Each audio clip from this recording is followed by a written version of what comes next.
Agradecer o convite ao grupo de estudo sobre Seguridade Social, falar da relação entre trabalho infantil e a política de Seguridade Social, é uma relação muito importante, já que a Seguridade ela engloba a saúde, a assistência e a previdência, né? E dentro da política de previdência, da assistência, a gente tem uma parte específica de vinculação com o trabalho infantil, assim também como a saúde, né? Porque vai envolver a saúde do trabalhador, e também a previdência, no caso da assistência aos pais dessas crianças, né? As crianças não estão desenvolvendo o trabalho infantil porque querem, mas porque há necessidade, né, de sobrevivência das suas famílias. Eu me chamo Adielma Lima, sou professora do curso de Serviço Social da Unidade de Palmeira dos Índios e atualmente estou na coordenação do curso.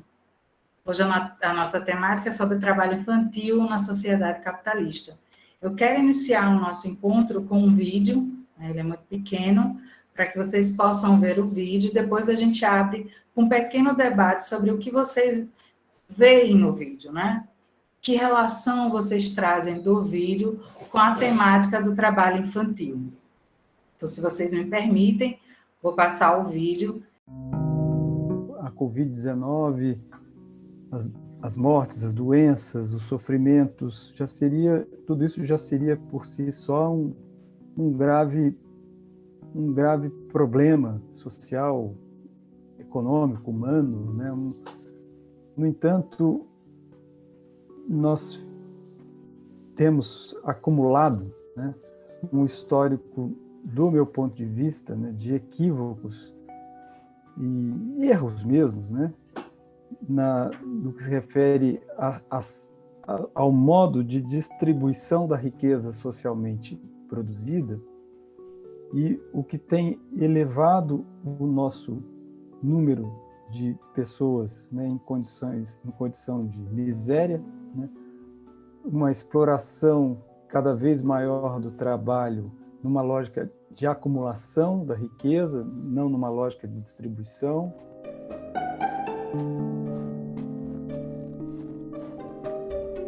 Você pega as pessoas em condições condições precárias de vida e, ao mesmo tempo, pessoas que dependem essencialmente de continuar trabalhando de algum modo, né, e de modos precários, que se diga, para sobreviverem, e isto faz com que elas se exponham mais aos riscos, com que elas contribuam, de certo modo, para a proliferação, né, do vírus, e, consequentemente, nós temos esse número aumentado, né, dos efeitos da pandemia.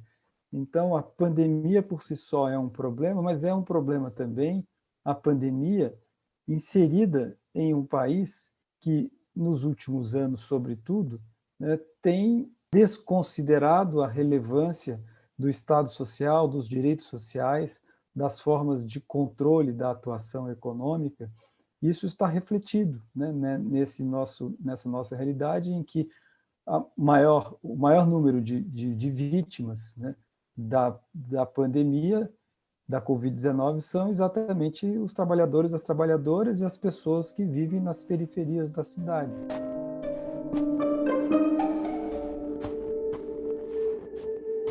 Sobretudo, isso se intensificou de 2016 para cá. Toda vez que um governo se sente abalado do ponto de vista político, da sua estruturação política, mas isso também ocorreu em outras épocas no Brasil, também nos últimos governos da presidenta Dilma.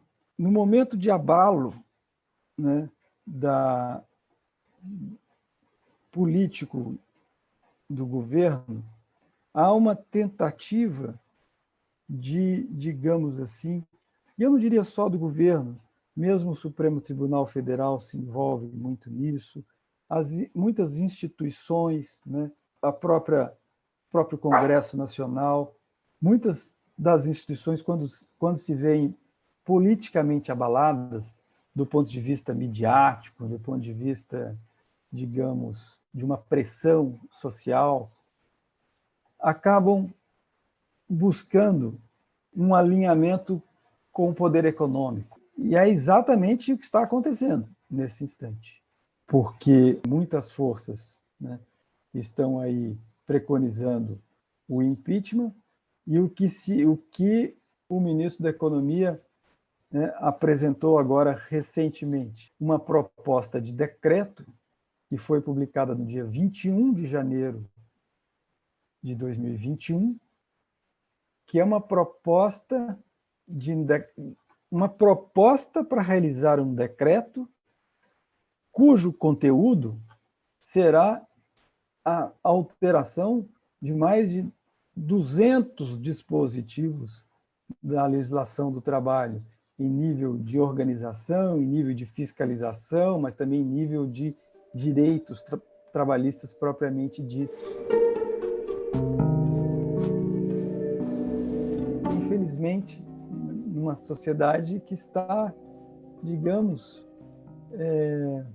infelizmente, né, deturpada nos seus valores sociais, impulsionada ou pelo egoísmo ou pelo desânimo, né? Enfim, o fato é que não repercutiu, e se você me pergunta o que se projeta para frente, infelizmente, é que as coisas não tenderão a melhorar se não acontecerem mudanças profundas no nosso modo de ver a realidade, nosso modo de ver o que está acontecendo. Mas nós começamos o ano de 2021 com um número recorde de pessoas abaixo da linha da miséria, né? Nós estamos só piorando.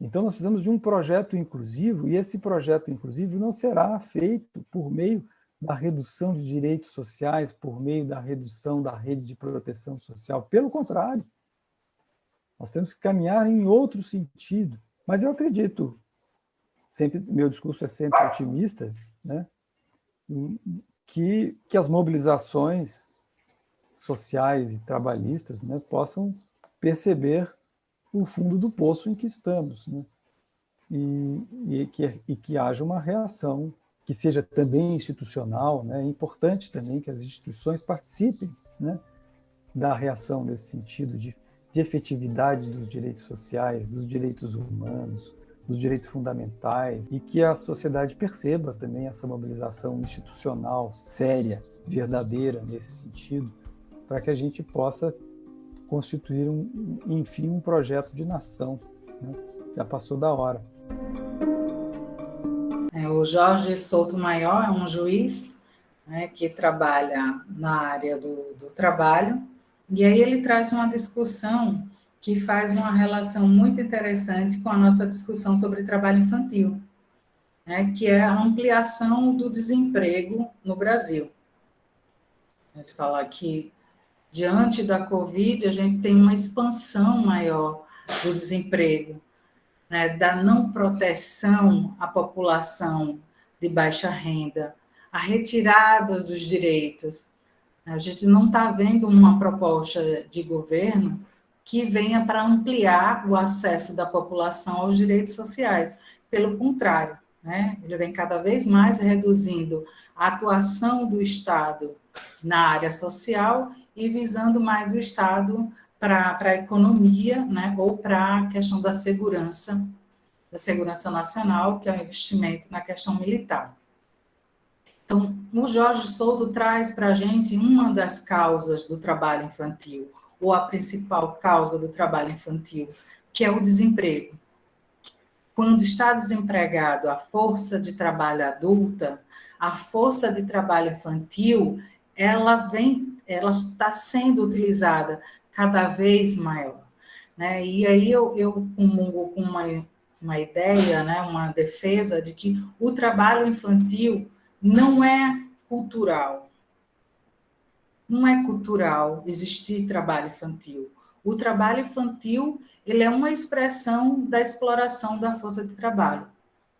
E aí eu me aproprio dessa discussão a partir do Marx, quando ele trata no Capital de maquinaria e grande indústria, quando ele vai falar da existência da maquinaria, como uma maquinaria, ela produz o desemprego, ela produz a substituição da força de trabalho adulta e, ao mesmo tempo, ela impõe o emprego do trabalho das mulheres e das crianças.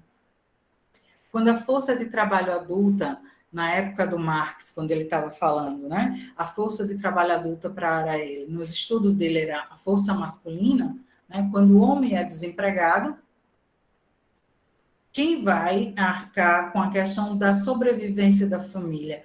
A mulher e a criança. São inseridos nesse momento a criança e a mulher dentro da produção a partir da maquinaria, que ela propõe a substituição do trabalho vivo pelo trabalho morto. Então, a partir desses fundamentos, a gente faz a discussão de que o trabalho infantil não é algo cultural, não é uma cultura passada de geração, não é algo benéfico, né? Ele vem para substituir uma força de trabalho que foi desempregada. Então, a sua causa maior de existência do trabalho infantil é o desemprego. Então, quando Jorge Souto ele traz para a gente, nessa discussão da expansão do desemprego, que não só vem com a discussão do Jorge Souto maior, mas com o Mesários, né? Com o Mesários diz que a gente chega numa era do capital que a gente está vivendo o desemprego estrutural. A gente não fala mais de desemprego só no Brasil. O desemprego ele está presente na Europa, ele está presente nos Estados Unidos. Né? Um dos limites estruturais do capital é a questão do desemprego. Então, o desemprego está cada vez maior. E aí o Jorge traz uma discussão que é o seguinte, que durante a pandemia, abriu-se uma discussão de que a Covid só acomete as pessoas adultas. As crianças não são cometidas com Covid, né? Que isso a gente vem comprovando, né, desde 2020 até hoje, que isso é uma mentira, né? As crianças também pegam Covid. Só que com a demissão da força de trabalho adulta, ou essa força de trabalho adulta tendo, né, que se proteger, né, tivemos que fazer o isolamento social. Então, essa força de trabalho adulta não podia sair para trabalhar.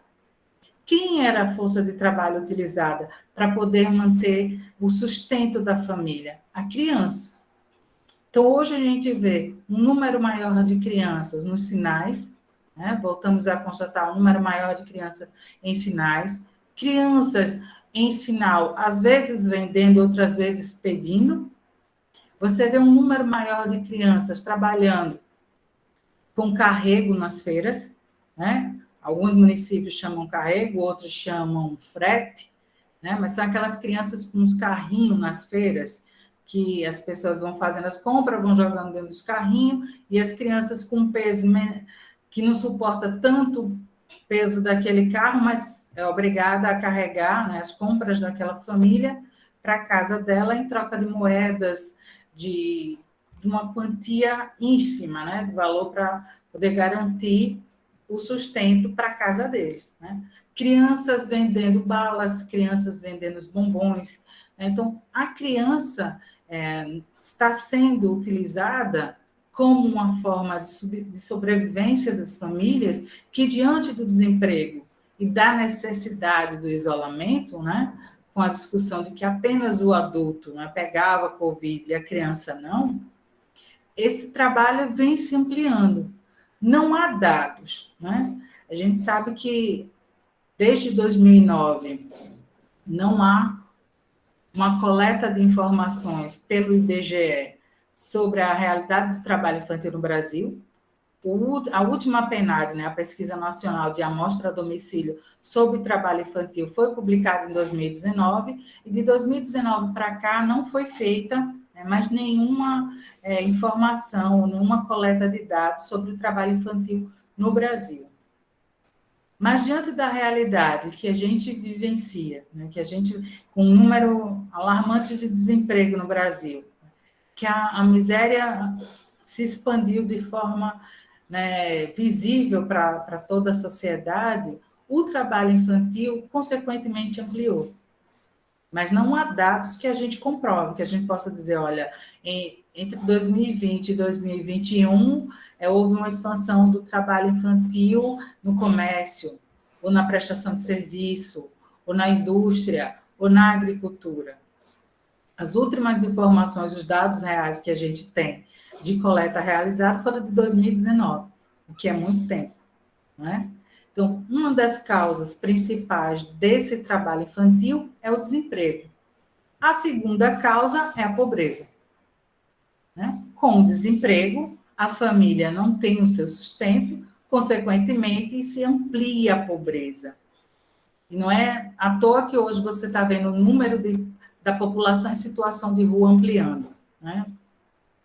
Saiu no jornal ontem, Fantástico também, quer dizer, hoje pela manhã e ontem no Fantástico, né, a reportagem do aumento de famílias morando nas ruas, em situação de rua, porque diante do desemprego não tem mais como pagar aluguel, né, como manter uma casa, como pagar energia, como pagar água, comprar gás de cozinha. Tudo isso vem ampliando, mas as pessoas não têm a inserção no mercado de trabalho na mesma proporção que se amplia o desemprego e a pobreza. Então, essas duas causas, desemprego e pobreza, vão ter como consequência a inserção da criança no mundo do trabalho. Então, a inserção de crianças no mundo do trabalho, da forma que eu estudo, que eu defendo, não é algo cultural. É um processo de exploração, certo? É um processo de exploração. É dessa forma que eu trabalho, que eu discuto a existência do trabalho infantil na sociedade capitalista. Tem vários estudos, tem estudos que caminham pela linha da cultura, né, de que é cultural, é uma tradição de família em família passar nesse trabalho infantil. Tem outras pessoas que defendem que o trabalho é educador, né, tem essa linha da discussão de que se uma criança trabalha é melhor, né?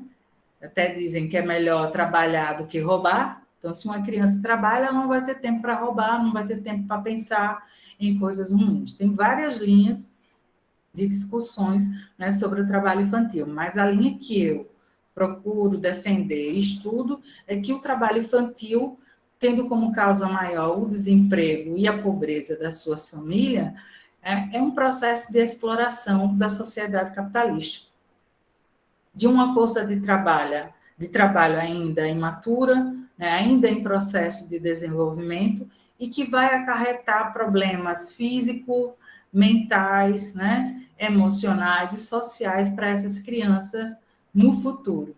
Agora, quando a gente fala de trabalho infantil no Brasil, a gente não está falando de qualquer e toda criança, né? No Brasil, o trabalho infantil ele tem uma cor, né? Ele tem classe. Na última PNAD publicada em 2019, foi possível constatar que no Brasil, as crianças que desenvolvem trabalho infantil são crianças negras. Há crianças brancas, mas a maioria é crianças negras. Crianças negras que pertencem à classe trabalhadora. Quando a gente fala em trabalho infantil, a gente tem que desmistificar alguns mitos que trazem com a discussão do trabalho infantil. E é esse caminho que eu vou tentar construir hoje, né, com vocês. Fazer uma discussão do trabalho como um princípio educador, né? Ele persiste nessa sociedade porque as pessoas ainda defendem que o trabalho é algo educador, educativo para a criança, né? Então, se a criança está trabalhando, a criança não tem tempo de pensar em coisas ruins. E vamos discutir também os mitos do trabalho infantil, né? Quais são os mitos que vêm através dessa discussão? Então, eu preparei um material para vocês, para a gente poder fazer uma apresentação. Vamos lá. Então, a nossa temática, ela vai perpassar essa discussão. Olha. Trabalho infantil e sociedade capitalista. A persistência da exploração infantil pela ideologia do trabalho como educador. Então, essa é a nossa discussão. Por que que esse trabalho persiste, mesmo que o Brasil tenha legitimado, regulamentado um Estatuto da Criança e do Adolescente, mesmo que a Organização Internacional do Trabalho, né, traz o trabalho infantil como uma das piores expressões dessa sociedade, né? Mesmo que hajam leis de proteção contra o trabalho infantil, esse trabalho infantil persiste. E uma das formas que ele persiste nessa sociedade é pela ideologia do trabalho como educador. As pessoas ainda defendem que o trabalho infantil educa, que uma criança trabalhar vai educar. Se a criança trabalha desde cedo, essa criança não entrará para o mundo das drogas, não entrará para o mundo do crime, né? Mas dados comprovam que isso não é verdade. Primeiro que esse trabalho não é para toda e qualquer criança. Quando a gente está falando de trabalho infantil, a gente não está falando de qualquer criança, né? Essa criança tem cor, essa criança tem classe, né? E esse trabalho infantil não vem para essa questão do educar. Por que não vem? Recentemente, vamos dizer, não é tão recentemente, mas saiu o censo sobre o sistema penitenciário. E uma coisa que chama a atenção no censo penitenciário é o seguinte: foi perguntado, né, a cada um dos presos que foi entrevistado se eles já tinham trabalhado. Muitos deles relatam que desde a infância já exerceram trabalho. Um trabalho sem carteira fechada, um trabalho informal, mas trabalharam desde criança e foram parar nas cadeias, né? O Brasil tem a maior população carcerária do mundo, né? Isso é um recorde do Brasil. Nós temos a maior população carcerária. E essa população carcerária, quando foi entrevistada, trabalharam desde criança. E aí a gente se pergunta: e onde ficou essa ideologia do trabalho como educador? Esses homens e mulheres que estão no sistema penitenciário brasileiro exerceram trabalho desde a infância, mas isso não fez com que eles não fossem parar numa penitenciária. Eles foram explorados desde criança, desde criancinha, não tiveram acesso à educação, não tiveram acesso a um trabalho que lhe garantisse direitos formais, né? Trabalharam sempre na informalidade, foram explorados, trabalharam tanto quanto um adulto, enquanto criança, mas mesmo assim, esse trabalho desempenhado não produziu essa função educadora, né? Então, nessa sociedade capitalista, defender trabalho infantil são aqueles que defendem esse trabalho com uma ideologia de que isto o educa essa criança, né? Trabalhar irá educar. E criança não trabalha, criança precisa estudar. Então, aqui eu trago algumas fotografias que retratam alguns trabalhos infantis, né, desenvolvidos aqui no Brasil. Existem várias formas de trabalho infantil, mas eu trouxe algumas que a gente vê mais no nosso dia a dia, né, que é a criança fazendo o trabalho de catador, né, de material reciclável, a criança que trabalha nas casas de farinha, né, que ainda existem inúmeras áreas rurais aqui do Brasil, de Alagoas também tem, né, as casas de farinha, a criança que faz o frete na feira, é a criança que vende o picolé, mas a gente também poderia falar a criança que quebra pedra, né? Como há um bom tempo em Maribondo ainda existia uma pedreira, não sei se ainda dados de hoje, que tinham crianças de 5, 6 anos que acordavam às 4 horas da manhã para ir quebrar pedra. Crianças que trabalham na agricultura, que acordam cedo, né, para ir cuidar de gado, para plantar fumo, para trabalhar em vários trabalhos, né, vamos dizer, da agricultura, cana-de-açúcar, o algodão, a laranja, o gado, né? Então, crianças desde cedo são colocadas para trabalhar, né? E essas crianças perdem sua infância, não brincam, não estudam, né? Não têm essa sociabilidade que toda criança deve ter. Essas são algumas fotografias que retratam um pouco, né, das várias formas de trabalho infantil que nós temos hoje. Vou tentar passar aqui. A Henrietta Fore, que é do Unicef, né, ela tem uma frase que diz assim: em tempos de crise e de uma pandemia como a que estamos vivenciando, o trabalho infantil se torna um mecanismo de sobrevivência para muitas famílias. À medida que a pobreza aumenta e as escolas fecham e a disponibilidade de políticas sociais diminui, mais crianças são empurradas para o trabalho. Então, em tempo de crise, de pandemia, em que a gente vivencia o desemprego, a pobreza, as escolas públicas foram fechadas, né, por necessidade do isolamento e afastamento. A inviabilidade das políticas públicas de um alcance de forma geral, né, para as famílias, mais crianças foram empurradas para o trabalho infantil.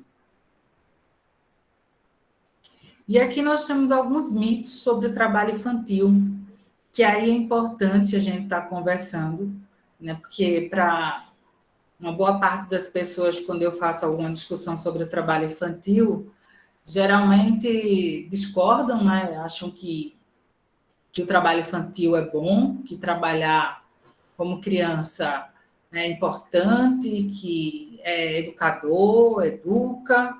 Então, existe na população, né, uma crença indiscriminada no valor do trabalho como um princípio educador, em detrimento da escola, que eles acham que não profissionaliza, e de outras atividades socializadoras, distinguindo sempre as necessidades e as condições de crianças e adolescentes pobres da demais. Quando você vai fazer uma discussão sobre o trabalho infantil, as pessoas sempre costumam elencar trabalho infantil para criança pobre, não para criança rica. A criança rica não precisa trabalhar. A criança rica, ela tem dinheiro para estudar, ela tem dinheiro para viajar, ela tem dinheiro para brincar, né? Mas para a criança pobre, ela tem que trabalhar. Já teve evento que eu participei que a pessoa diz assim: olha, mas se pobre não trabalha, pobre vira criminoso, né? Então a criança pobre tem que trabalhar, a criança rica não precisa. Então há nessa sociedade capitalista, né, brasileira e alagoana, uma crença de que trabalhar é um princípio educador. Então é preciso fazer as crianças pobres, né? Abre aspas, não é a rica, a criança pobre ela tem que trabalhar, porque se pobre não trabalha, pobre vira criminoso. É comum ouvirmos frases como: é melhor trabalhar do que roubar. Trabalhar não mata ninguém. Precisa trabalhar para ajudar a família. O trabalho enobrece e o trabalho traz futuro. Esses são os mitos do trabalho infantil, né? Não é? Eu acho que é comum vocês ouvirem algumas pessoas falarem, né? É melhor trabalhar, é melhor e fazem mais assim, é melhor aquele negrinho trabalhar do que ele roubar. Se o negrinho não trabalha, ele rouba, vira ladrão, né? Trabalhar não vai matar. Precisa trabalhar, porque se não trabalhar, como é que ele vai ajudar a família dele? O trabalho enobrece, né? E o trabalho vai fazer um futuro para ele. Mas nem tanto, né? Nem sempre a criança que trabalha desde a sua fase bem pequena vai ter esse futuro que as pessoas tanto pregam de que esse trabalho, né, vai garantir para essa criança esse futuro. A ideologia do trabalho, ela está presente no apoio para as famílias, bem como nas falas de empregadores ou formuladores de políticas públicas. Então, quando alguém vai defender para uma família que tem uma criança que está exercendo trabalho infantil, geralmente vai dizer: você está certo, pai e mãe está certo, tem que botar o filho para trabalhar, né? O empregador vai defender a importância daquela criança estar trabalhando, porque ele vai ter um futuro, bem como as políticas públicas, ainda hoje, mesmo tendo um avanço nessa discussão do trabalho infantil, ainda defendem, né, a existência e a manutenção desse trabalho infantil. Esses são os mitos, né, que existem sobre o trabalho infantil, que é uma defesa da existência desse trabalho infantil nessa sociedade, e aí a gente tem que contestar isso. Quando a gente reproduz esses mitos do trabalho infantil, né, a gente assume que a única opção para a criança pobre, né, e negra, entre o crime e o trabalho, entre trabalhar ou não ter o futuro, é fazer o trabalho infantil. Quando a gente reproduz ou mantém essas discussões, né, de que é melhor trabalhar do que roubar, a gente só faz enfatizar a existência do trabalho infantil. Será que isso vale para todas as crianças? Quando cada um de vocês, né, que são ainda muito jovens, mas futuramente, quando casarem, ou se terão filhos ou não, mas quando vocês veem seus sobrinhos, né, os netos das suas mães, né, vocês veem um primo, um amigo pequeno, vocês pensam que eles é bom trabalhar, né? Vamos botar, pensar que meu filho vai exercer trabalho infantil. Será que a gente pensa que o trabalho é para todo infantil é para todo mundo? Será que a gente deseja o mesmo destino para os nossos filhos, netos ou sobrinhos? Será que é isso quando a gente pensa em trabalho infantil?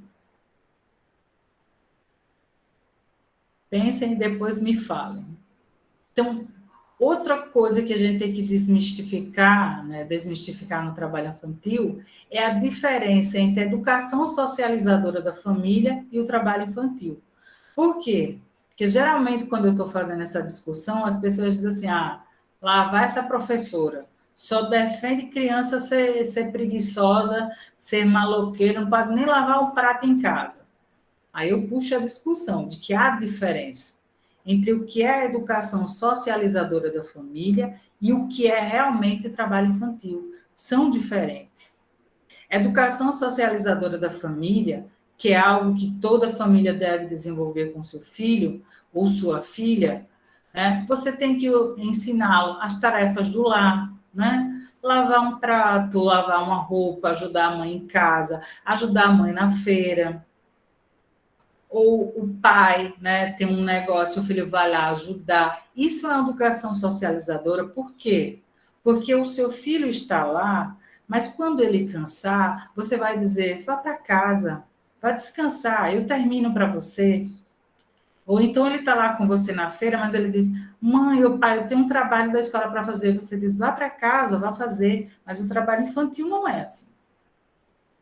Então, quando eu estou falando de trabalho infantil, eu não estou falando de que sou contra pai ou mãe, né? Colocar, educar ou criar seus filhos, mostrar que eles têm que ajudar nas tarefas domésticas em casa. Eu não estou falando isso. Ajudar nas tarefas domésticas em casa não é trabalho infantil. Agora, se você tem dentro da sua casa uma criança que faz o trabalho como empregado doméstico, que está dentro da sua casa 10, 12 horas por dia, fazendo trabalho doméstico, aquele é o trabalho infantil. Aquela criança não tem tempo para lazer, aquela criança não vai estudar. Ela está na sua casa para limpar, para lavar e cuidar dos seus filhos. Algum tempo, eu não lembro se foi de 2016, a PNAD de 2016, que mostrou, ou foi a mais antiga, que o aumento do trabalho infantil no Brasil era o trabalho doméstico. E era a forma mais difícil de se identificar do trabalho infantil no Brasil. Por quê? Porque é um trabalho realizado dentro da casa das famílias. As famílias não abrem a casa para você entrar e conversar com a criança. Muitas crianças vão parar na casa de pessoas que têm dinheiro na seguinte proposta: vai uma senhora, né, rica, vai no interior, numa fazenda, na área rural, tem aquela menininha ou tem um menino, diz assim: olha, você é madrinha dessa criança, vou levar ela para minha casa, vou dar condições melhores para ela, vou levar ela para mim, né, vou cuidar dela. E essa criança vai parar na casa dessa mulher, né, ou desse senhor, que se diz o padrinho ou a madrinha, ela está dentro da casa dessas pessoas para lavar, para passar, para cozinhar e criar os filhos. E uma das faces que foi mostrada muito forte do trabalho doméstico infantil é o abuso sexual dessas crianças. Muitos dos dados foram coletados que essas pessoas que levam essas crianças para suas casas, dizendo, entre aspas, que é padrinho ou madrinha, que vai cuidar dessa menina ou desse menino para dar um futuro melhor, na verdade, essa criança vai ser estuprada pelo dono da casa, pelo filho da casa. Essa criança não tem lazer, essa criança não estuda, essa criança cuida da casa, essa criança cria os filhos dessa família e essa criança é abusada pelos entes da família. Por uma das formas que foi identificada de trabalho infantil no Brasil, que é o trabalho doméstico infantil, e foi considerado uma das formas mais, vamos dizer assim, como é que se chama? O trabalho, agora me faltou o nome, que é o trabalho, não é indigno, tem um nome, que é o trabalho periculoso, mais perigoso, assim, pior espécie de trabalho, fora a prostituição infantil, é o trabalho infantil doméstico, porque ele traz todas essas características, né? Da criança cuidar da casa, criar os filhos dessa família e ainda sofrer o abuso. O trabalho infantil é diferente da educação doméstica, é diferente da educação socializadora. Eu não estou dizendo para vocês que você não deve ensinar uma criança a lavar o prato. Olha, meu filho, terminou sua comida, leva o prato lá para o balcão, ou forre a sua cama, ou vá ajudar o pai ou a sua mãe na loja, na feira, né? Isso é educação socializadora ou educação doméstica, que tem um tempo que é estabelecido pela família, o pai e a mãe estão ali, né?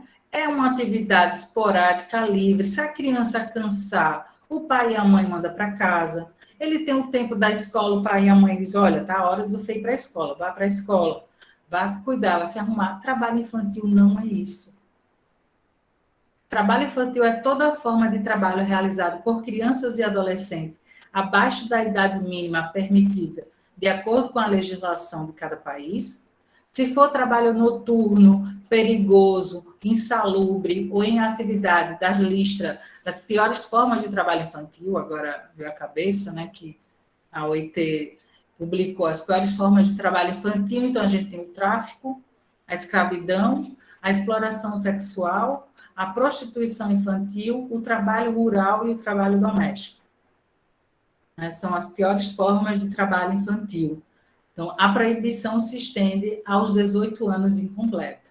Se a gente for falar dessas piores formas de trabalho infantil, no Brasil, o trabalho infantil, ele é proibido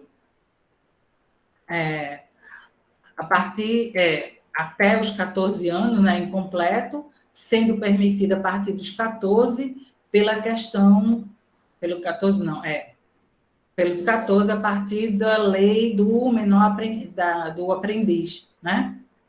Então, no Brasil, qualquer trabalho exercido por crianças e adolescentes com menos de 16 anos, né, é proibido por lei, exceto na condição de aprendiz.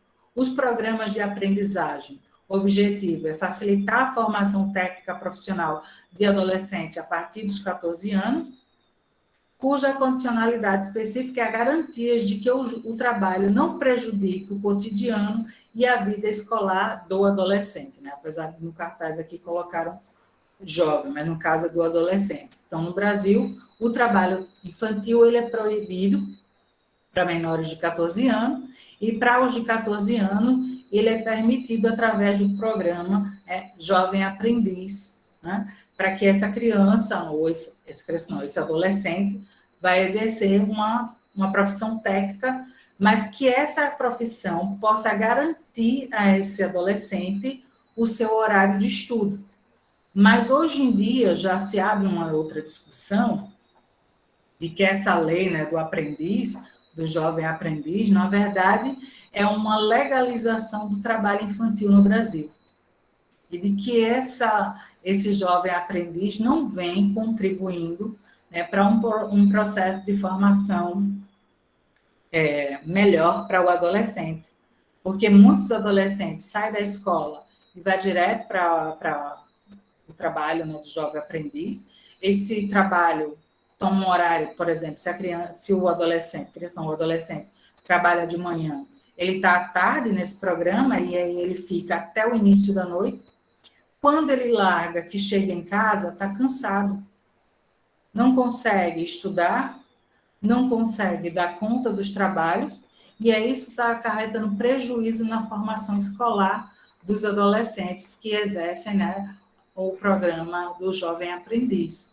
Então, hoje já se discute, né, já traz uma discussão desse processo, né, dessa legalização do trabalho infantil pela lei do jovem aprendiz, que não, por enquanto, o que se apresenta é que ela não tem produzido benefícios para os adolescentes, vem prejudicando a vida escolar, né? O adolescente estuda de manhã, trabalha à tarde, à noite está cansado. Ou o inverso, né? Trabalha de manhã, vai à tarde para a escola, está cansado. À noite não consegue mais estudar ou fazer os trabalhos, né, necessários da escola e acabam perdendo o ano escolar. Algumas leis, algumas convenções internacionais, né, que foram criadas para essa proteção contra o trabalho infantil. Então, existem 3 principais convenções internacionais que definem as fronteiras jurídicas do trabalho infantil e asseguram as bases para as ações nacionais e internacionais para o seu combate. Eu peço desculpa a vocês se vocês estiverem ouvindo esse apito aqui, mas é a coisa do café, que espero que meu marido ligue logo. Então, a gente tem as convenções internacionais, né? Existem as 3 principais que definem as fronteiras jurídicas do trabalho infantil e asseguram as bases para as ações nacionais e internacionais para o seu combate. São elas a Convenção das Nações Unidas sobre os Direitos da Criança, que especifica o direito da criança de ser protegida contra a exploração econômica e de trabalho perigoso, além da abstenção de qualquer pessoa com menos de 15 anos para as Forças Armadas. A segunda é a Convenção número 182 da Organização Internacional do Trabalho, que é aprovada em 1999, é sobre a proibição das piores formas de trabalho infantil, e ação imediata para sua eliminação. E nós temos a Convenção número 138, também da Organização Internacional do Trabalho. Esta última estipula a idade mínima de 15 anos para admissão ao trabalho. No Brasil, nós temos o Estatuto da Criança e do Adolescente, que a partir de 1990, né, estabelece medidas de proteção para o segmento infanto-juvenil.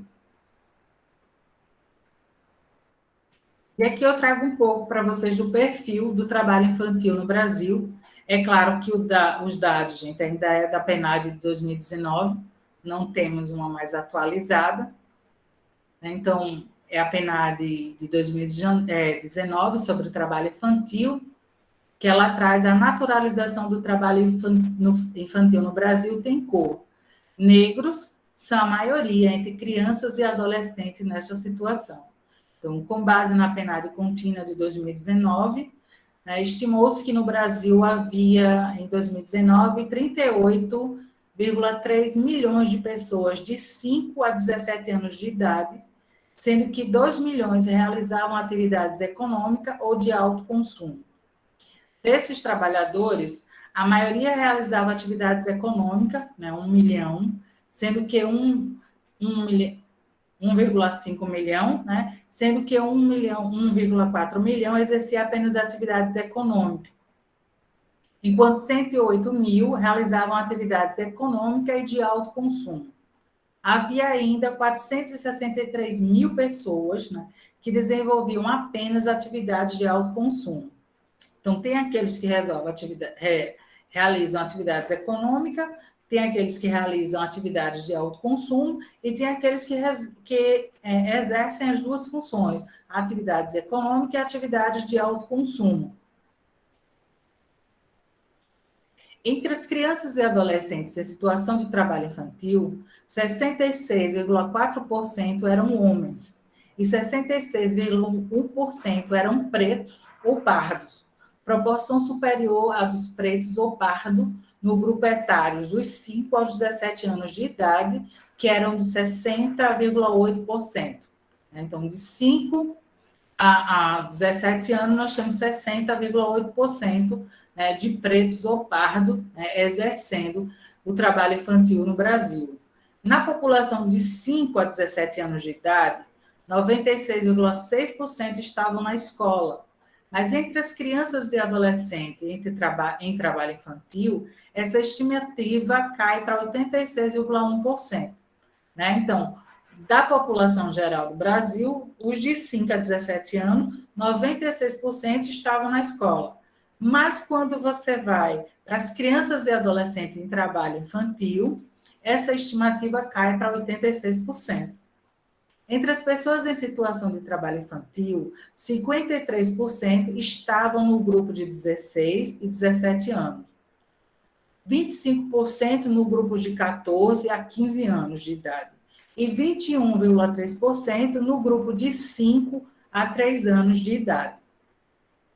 Os agrupamentos, né? Os grupamentos da agricultura e do comércio e reparação reuniam, respectivamente, 24% e 27% dessas crianças e adolescentes.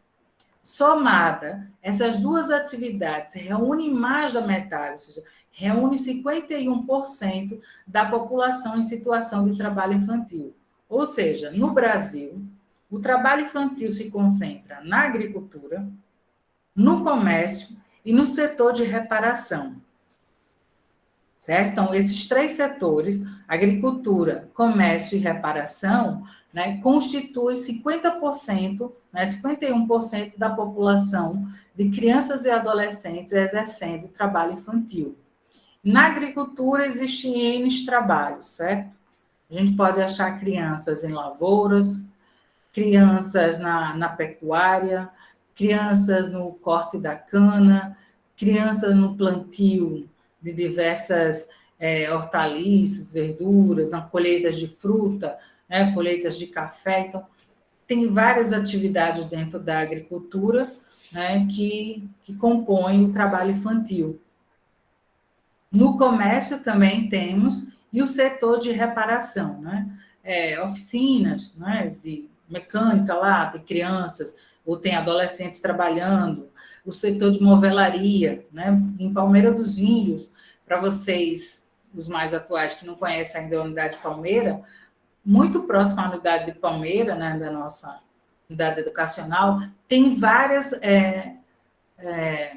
vamos dizer, não são lojas, mas são espaços de movelaria. E ali a gente identificou crianças e adolescentes trabalhando, né, na reforma de sofás, de cadeiras, com o uso de cola, né, do cola sapateiro, outras substâncias, além do risco, né, do corte de dedos, de mão, porque utilizam instrumentos cortantes. Né? Então, esses três setores, né, a agricultura, o comércio e o reparo, eles representam, dos dados de 2009, 51% da população em situação de trabalho infantil, né, no Brasil. O rendimento médio, né, real das pessoas de 5 a 17 anos em situação de trabalho infantil que realizavam atividade econômica foi estimado em R$ 503. Já o rendimento médio da população de cor branca era de R$ 559, enquanto que as crianças de cor preta ou parda era de R$ 467. Ou seja, né, esse rendimento quer dizer, o que eles recebem pelos trabalhos que eles exercem? Eles podem ter uma jornada de trabalho semelhante a um adulto, né, de 8 horas ou 10 horas, às vezes 12 horas de trabalho, mas essas crianças recebem menos de um salário mínimo. Não chegam nem a receber um salário mínimo, né? É metade da metade do salário mínimo. E há uma diferença. A criança branca, ela recebe um pouquinho a mais, né? 559, e a criança preta ou parda recebe R$ 467, né? Ainda recebe bem menos. Então, o trabalho infantil, né, ele persiste e se apresenta determinado predominantemente pelas condições econômicas e sociais das famílias, que diante do desemprego e do alastramento da pobreza são obrigadas a inserir, né, o trabalho infantil. Assim, a problemática ela requer uma ação da esfera pública, por isso que nós estamos dentro do grupo da Seguridade Social, né? Porque requer uma ação que não é só da assistência, não é só da saúde, não é só da previdência, mas de várias políticas, né, da educação. A educação também tem que fazer parte desse processo. Então, para a gente fazer um combate ao trabalho infantil, não vamos eliminá-lo, né, apenas com assistência social. A gente precisa das outras políticas públicas, né, contribuindo ou trabalharem juntas para que a gente possa fazer, né, um combate ao trabalho infantil. Então, essa problemática ela requer uma ação da esfera pública para além do caráter focal e da política de assistência social e do pagamento de renda mínima, como era o Bolsa Família, hoje é o Auxílio Brasil, né? Porque as possibilidades de reversão da problemática, ela exige a articulação entre renda, trabalho e melhoria das condições de vida das famílias, né, dessas crianças. Então, quando a gente imagina um mundo depois da Covid, a gente devemos garantir que as crianças e suas famílias, elas tenham as condições necessárias para enfrentar, né, tempestades semelhantes no futuro. Uma educação de qualidade, um serviço de proteção social e melhores oportunidades econômicas, para que assim eles possam mudar, né, as condições de suas famílias e assim a gente possa realmente realizar um combate real, né, contra o trabalho infantil, contra a exploração, né, da força de trabalho de crianças e adolescentes no nosso país, né? Então, é isso que eu trago para vocês. Estou aberta para a nossa discussão, mas para a gente ter um panorama pequeno, né, sobre o trabalho infantil no Brasil, a gente tinha outras discussões, se a gente fosse trazer cada espaço de discussão, o que é o trabalho infantil na agricultura, o que é o trabalho infantil no comércio, o perfil do trabalho infantil no setor de reparação, a gente tem N situações para colocar. Mas como o tempo é pequeno, não dá para a gente estender tanto, né? Eu trago um pouco resumido a discussão, mas para que a gente possa entender que trabalho infantil não é educativo, né? Trabalho infantil não é cultural, não é uma cultura que se passa de pai para filho porque é bonito, porque é bom, porque é coisa maravilhosa. O trabalho infantil é exploração. E o trabalho infantil, ele existe porque existe, primeiro, o desemprego e a pobreza dos seus familiares, né? A criança não existe no mundo por si só. Ela pertence a uma família. E essa família, da criança que exerce o trabalho infantil, ela está numa condição de pobreza, né? E essa família também precisa ser ajudada. A gente não consegue combater o trabalho infantil apenas com o Bolsa, né, ou com o Auxílio Brasil. A gente precisa entender a família, saber das reais necessidades daquela família, para poder contribuir com pai e mãe, né, a sua inserção no mercado de trabalho, para que aquela criança que hoje exerce aquele trabalho infantil para manter a subsistência da sua família, possa sair daquela condição, né, e possa ir para a escola. Possa ter a escola como seu centro de socialização, assim como ele tem com a sua família, né, para que ele possa ir para o seu lazer, para que ele possa brincar, ele ou ela, né, para que eles possam ter um desenvolvimento pleno, enquanto criança, enquanto ser humano. A criança ela está em processo de desenvolvimento. E uma criança que exerce o trabalho infantil, né, desde pequenininho, né, como a gente viu, 5 anos, né? Então, a criança com 5 anos no Brasil está trabalhando. E trabalha 8, 10 horas. Essa criança, ela vai ter uma atrofia muscular, né? Ela não vai ter um desenvolvimento físico normal, igual como uma criança que não desenvolve o trabalho infantil, né? Porque dependendo do trabalho que ela exerce, ela pode ter problemas na coluna, problemas nas pernas. Uma vez houve uma reportagem de crianças que trabalhavam na colheita de laranja, né? E essas crianças estavam perdendo a digital dos dedos, porque o ácido da casca da laranja, né, quando elas colhem, né, queimavam as suas digitais, assim como as crianças que trabalham na quebra de castanha de caju, né? A gente adora comer aquelas castanhazinhas de caju, né? Que aqueles homens vendem naquele saco ou compram no supermercado, mas aquela castanha, tenha certeza que aquilo ali é produzido com sofrimento de muitas crianças. Muitas crianças trabalham, né, botam a castanha de caju para queimar, aí quando ela joga no chão, aquilo pegando fogo, aquelas crianças têm que pegar e quebrar com um martelinho, uma pedra, e aquilo tudo queima as mãos, queima as digitais. Tem um documentário bem interessante sobre a castanha de caju e o trabalho infantil, né, das crianças dando depoimento de que estão ali não é porque querem, estão ali porque precisam, né? Porque o pai e a mãe estão desempregados, eles estão ali, e aquilo ali não é trabalho bom para ninguém. Tinha as pernas queimadas, porque quando a castanha pulava, batia nas pernas dele, aquilo quente queimava, as mãos queimadas, os pezinhos, né? E tinham que pegar ela ali, pegar o ferrinho numa pedra e quebrar para poder, né, ir para uma fábrica e você compra aquilo caríssimo dentro de uma latinha e aquela criança que trabalhou ali para aquele processo ganha o mínimo. Ganha o mínimo. Então, o trabalho infantil, né, ele vai trazer problemas físicos, problemas mentais.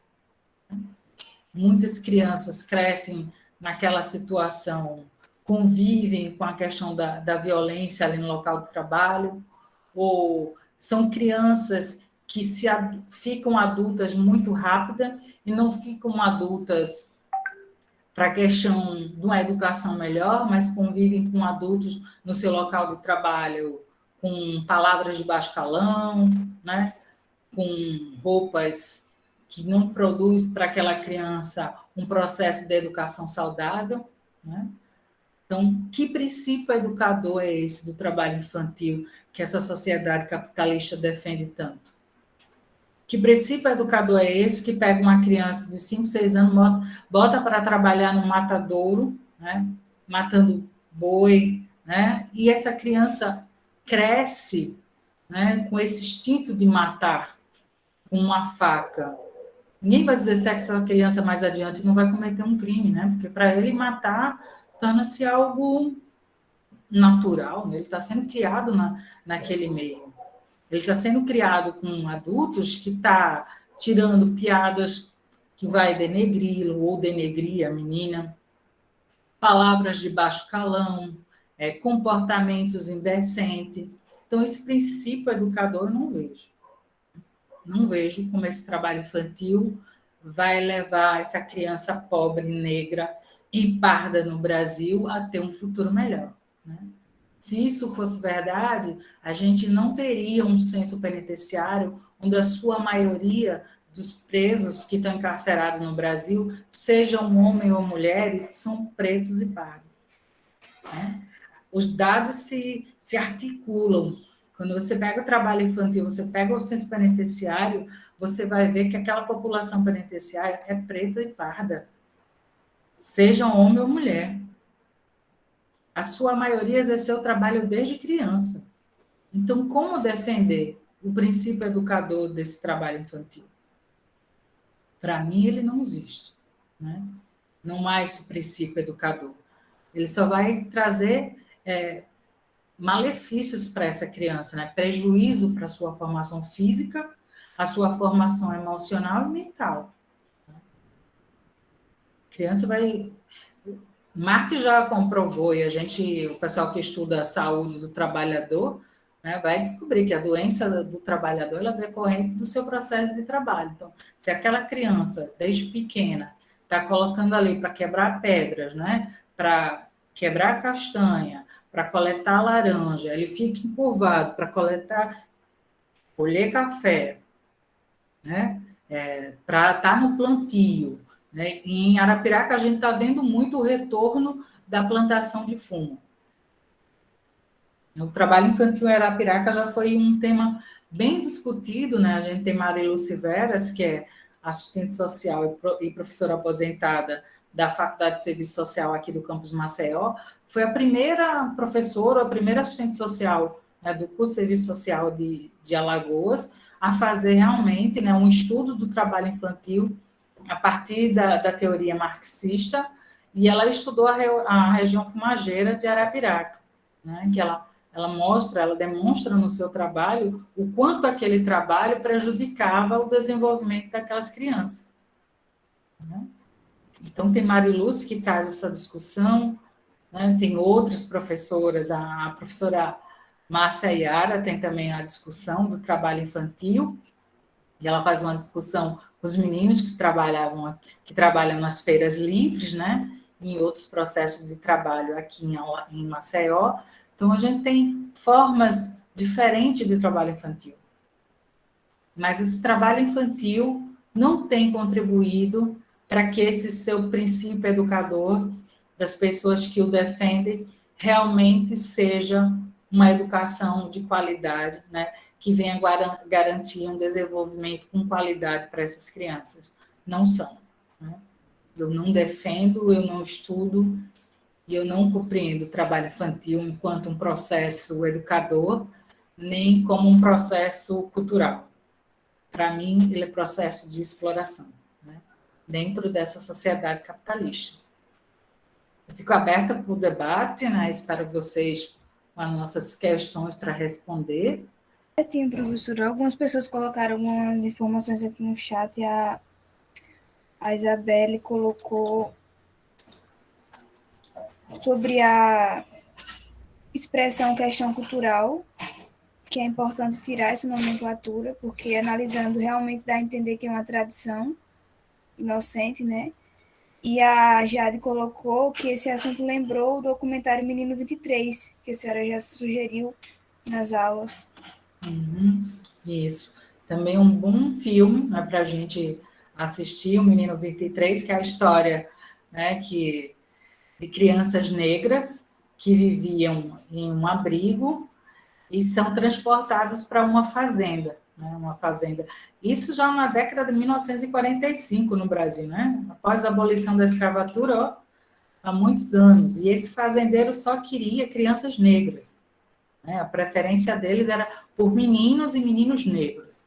E ele leva esses meninos para a sua fazenda com a história de que esses meninos lá vão ter uma educação melhor, né? Ele vai dar conforto, vai dar educação para essas crianças. E quando, na verdade, esses meninos chegam a essa fazenda, daqui a pouco eu abro para falar para você, viu, Jade? Quando esses meninos chegam a essa fazenda, na verdade, vão fazer trabalho escravo, né? Eles vão ser forçados a trabalhar na plantação, né, na lavoura dessa fazenda.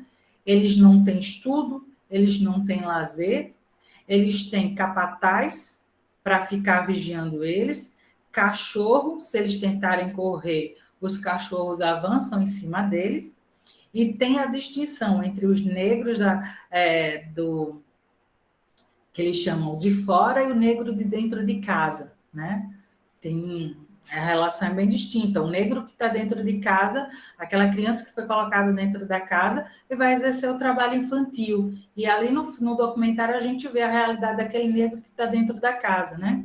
Os negros que estão fora da casa achavam que aquele negro que estava dentro da casa tinha uma condição de vida melhor que eles, né? No documentário eles mostram essa distinção, né? Mas o coitado do negro que vivia dentro da casa, apesar de aparecer para os outros negros, né? Vestido com uma roupa que era dada pelo dono da fazenda, porque ele não dava mais nos filhos dele, então dava para ele, né? Dava os sapatos velhos, as roupas velhas, e aquele negro aparecia para os demais que estavam fora como alguém que tivesse melhor, e na verdade não era, porque aquele negro de dentro da casa, ele fazia todo o trabalho doméstico e ainda era abusado pelo filho do dono da fazenda. Né? A gente vê isso muito, muito nítido no documentário. E é a vida real, não é história, não é um filme. É um documentário de vida real de crianças, né? Que hoje já são adultos, né? Já são idosos, eles pegam a história desses garotos que sobreviveram, que conseguiram fugir dessa fazenda, né? E eles recontam a sua história, recontam a sua vida, né? Eles demonstram que vida eles tiveram dentro daquela fazenda, que o homem aparece no abrigo como se fosse o bondoso salvador e, na verdade, os transformam em escravo, né? Nunca viram escola, não sabem ler nem escrever, nunca tiveram lazer, toda a vida foram criados dentro dessa fazenda como escravo. Apanhavam, tinham chicote, os cachorros, né? Os que vigiavam, e os negros de dentro e os negros de fora. O negro de dentro da casa para esse trabalho doméstico e o abuso, né, sexual das pessoas que pertenciam à família. E os negros de fora eram que estavam na lavoura, né, no trabalho lá, e se fugisse, eram mortos. Então, é história verídica, não é história, não é um filme, é a vida dessas pessoas e elas contam, né? É um filme, um documentário muito interessante. Oi, Jade, pode ficar à vontade. Eu achei interessante pensar esse documentário porque ele marca tanto a abolição, tanto a escravatura quanto o nazismo no documentário, que foram duas épocas marcadas por grandes genocídios, só que com uma propaganda na época que ainda é usada ainda hoje, de não, é trabalho, eles vão para lá para trabalhar, e hoje essa história, o trabalho dignifica uma criança, então é tipo, é uma publicidade, alguma coisa assim, em cima disso, que vem até hoje, apesar da história ter mostrado que as coisas não são bem assim, e que vem até hoje independente de tudo. Tanto que tem algumas pessoas que ainda acreditam nisso. Tipo, a prova disso são as pessoas que apoiam o presidente, o próprio presidente. Se eu puder citar também um reality show que está acontecendo ultimamente, que é o BBB, que teve um discurso muito parecido desse negócio de tipo, o trabalho como algo bom. Quer dizer, não que o trabalho seja algo ruim, mas tipo, todo o tipo de trabalho. A questão é que a gente está falando de trabalho exercido por crianças, né? Crianças e adolescentes. E as pessoas ainda defendem que isto é educativo, né? A ideologia do trabalho como um princípio educador. Eu queria ouvir a Rosiane, que ela está colocando aqui, sobre as crianças que trabalhavam nas casas de farinha, e eu achei bem interessante, Rosiane. Conta para a gente, você é residente de Feira Grande, é? Isso. Aí, o que acontece? Durante muito tempo, as casas de farinha aqui da região é referência, né? Atualmente tem até a Tio Francisco, né, que é bem conhecida aqui no Nordeste, que é do prefeito, né? Hoje ele é o responsável, que era do pai dele na época, mas atualmente ele é o responsável. E daí foram feitas diversas denúncias ao Ministério Público e nada foi feito, até que eu não sei o que aconteceu, não sei que denúncia foi essa que deu certo. E daí o Ministério Público fiscalizou todas, né? Estavam todas irregulares nessa questão ambiental e também nessa questão das crianças e adolescentes. Aí levaram muitas multas, assim, de milhares de dinheiro, e depois disso foi proibida em todas. A gente vê assim, mas só nas casas de farinha, tipo, da indígena, a gente vê, assim, criança, só que, assim, para essa parte, assim, comunitária, entendeu? Mas não nesse incentivo que tinha as casas de farinha, essas maiores, que era mesmo trabalho mesmo. Um valor tudo certinho. E quando a gente vê nesses processos de trabalho, a gente vê que estão tudo articulados com um grande latifundiário, né? Sejam eles da cana-de-açúcar, sejam eles da mandioca, né? Do algodão, do milho, de diversas culturas, do fumo, né? Como a gente está vendo crescendo em Arapiraca, e aí às vezes a gente vai no supermercado ou vai compra farinha, mas não pensa que aquela farinha, o seu processo de produção, envolveu a exploração de uma criança, né? Que fica com uma faca, às vezes, muito maior do que ela, né? Para estar raspando a mandioca para poder fazer a farinha, além dos fornos, né? Dos fornos quentes, porque eu não sei se lá em Feira Grande ainda é aquela produção naqueles fornos, né? Lá em Matriz tinha. Da minha cidade de origem, tem uma casa de farinha, né? E aí tinha um forno enorme. E as crianças ficavam ali e acabavam queimando mão, queimavam as pernas, porque se descuida, né? E acaba encoxando a perna e queimava, né? Então tem todo um processo de prejuízo para a criança, física, mental, emocional, que uma criança que trabalha, ela não consegue estudar. E como eu disse para vocês, trabalho infantil é diferente de educação socializadora da família, minha gente. Porque geralmente, quando você vai falar de trabalho infantil, já passei isso muito em Palmeira, né? Jaqueline Cícero, que não sei se saiu, mas já está ouvindo, que as pessoas, algumas, não todas, né? Mas algumas pessoas ficaram me criticando, dizendo assim, que eu era defensora de criança preguiçosa. Né? Que eu estava ali defendendo de que uma mãe não podia botar um filho, uma filha para lavar um prato. E eu falava, eu não estou dizendo isso. A educação doméstica, a tarefa socializadora da família é uma coisa. Trabalho infantil é outra. Você educar seu filho para lhe ajudar no trabalho doméstico ou para lhe ajudar no seu trabalho, até teve, assim, porque é meio difícil que a gente está gravando aqui, né? Mas o governo de Palmeiras me disse assim, mas eu trabalhei desde criança e eu não teve nenhum prejuízo. Eu disse, que forma que o senhor trabalhava? Né? Ele disse, eu ajudava meus pais, mas eu ia para a escola, depois eu voltava, se eu quisesse brincar, eu ia, meu pai. Eu disse, sim, isso não é trabalho infantil. Né? O senhor passou ajudando seus pais. O senhor tinha o seu tempo de estudo, né? Fez faculdade, se formou, tinha o tempo do seu lazer, quando estava cansado, o pai e a mãe pedia para ir para casa. E quando pudesse, voltava para ajudar. Uma criança que está no trabalho infantil, ela não tem isso. Ela não tem tempo de lazer. Ela não tem tempo de estudar. Ela está lá para trabalhar. E trabalha muito, como um adulto. E não ganha nem sequer um salário mínimo. Recebe menos do salário mínimo. E há diferença entre pretos e brancos. Uma criança branca recebe um pouquinho a mais. A criança negra recebe menos. Por que isso? Isso é cultural? E é o que prevalece, né, Adelma? Prevalece muito a questão cultural e prevalece esse princípio educador.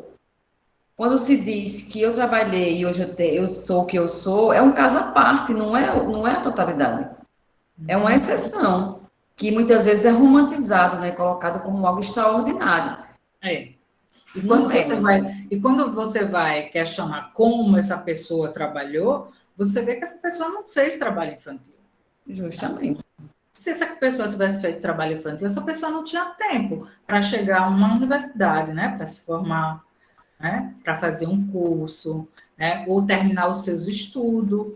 Então, não foi trabalho infantil. Mas as pessoas romantizam muito, assim, aí pega um caso de sucesso e diz assim, olha, aquela pessoa trabalhou desde criança e chegou, né, tem a sua própria empresa, mas é 1 em 1 milhão. Não é o todo. E nesse país a gente tem que saber que nesse país trabalho infantil tem cor, né? Tem cor e tem classe.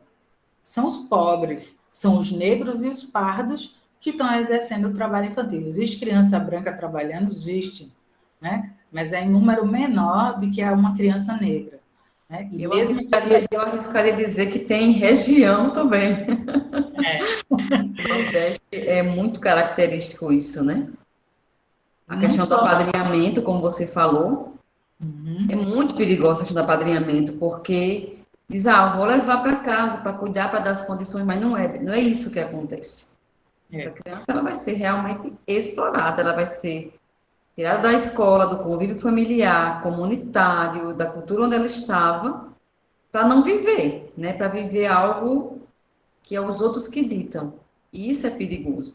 E o pior de tudo é que há uma descrença da punição da lei, e essa descrença acaba sendo uma justificativa para a não denúncia, para a omissão, para o descaso, e o que justifica uma questão cultural e o princípio educador. Isso. As pessoas se apegam a isso para não denunciar, né? Não querer entender que aquilo é uma exploração. Que aquela pessoa, às vezes o seu vizinho do lado, né, está fazendo isso e você fecha os olhos. Finge que não vê. Né? Que dentro daquela casa daquela pessoa tem uma menina que morava numa zona rural, num sítio, né? E aquela pessoa foi lá buscar aquela criança e trouxe para sua casa dizendo que é o padrinho ou a madrinha, que isso é comum, em todo o interior a gente vê isso, mas não é só interior, não, na capital também tem. Muitas crianças que são empregadas domésticas na capital, que estão desde pequena na casa das pessoas, chegaram assim, vêm do interior. As pessoas trazem para cá, a criança não conhece ninguém, né? Não conhece, não sai, não tem amigos. Aquela criança está ali dentro daquela casa só para varrer, para cuidar, para criar os filhos. E aos filhos daquelas pessoas que deixam para uma outra criança criar, e se acontece alguma coisa, ainda bate naquela criança que estava ali cuidando do filho, né? E essa criança ainda é abusada. É uma gravidade ainda enorme do trabalho infantil doméstico, o abuso sexual. Muitas crianças são abusadas dentro das casas pelos donos, pelos filhos, né? Se observarmos também, existem algumas coisinhas bem que nem aparenta ser, ou também pode até não ser, mas é uma questão perigosa, que eu estou percebendo em algumas situações, meninas que dormem com senhoras, para se ela passar mal à noite, para ela dar um remédio, que ganha 30, 40 reais por mês, eu sei que alguns casos, 2, 3 casos, quer dizer, ela vai dormir com essa senhora porque tem um filho que não sabe cuidar, e essa menina vai dormir lá. Olha a problemática. Né? De repente, esse filho acorda de manhã, à noite, essa menina está indo no banheiro, tudo acontece. É verdade. Né? São essas nuancezinhas, essas coisinhas, parece simples, mas se for se debruçar realmente, é algo a ser estudado também, né? As noites das crianças. Que geram outros processos, né? Você imagina uma criança... Primeiro, assim, uma criança não tem condições de cuidar de um adulto, né? Já pensou um adulto forte, né? Vamos dizer, gordo, lá, para uma criança franzina cuidar? Né? Não vai ser só, não pensem que essa criança vai estar lá à noite só para dar um medicamento. Se a pessoa faz suas necessidades fisiológicas, essa criança vai ter que cuidar, não vai? Ela vai lavar um prato, ela vai varrer uma casa, ela vai fazer algo a mais, não vai ser só aquilo. Ela vai dar banho naquele adulto, né?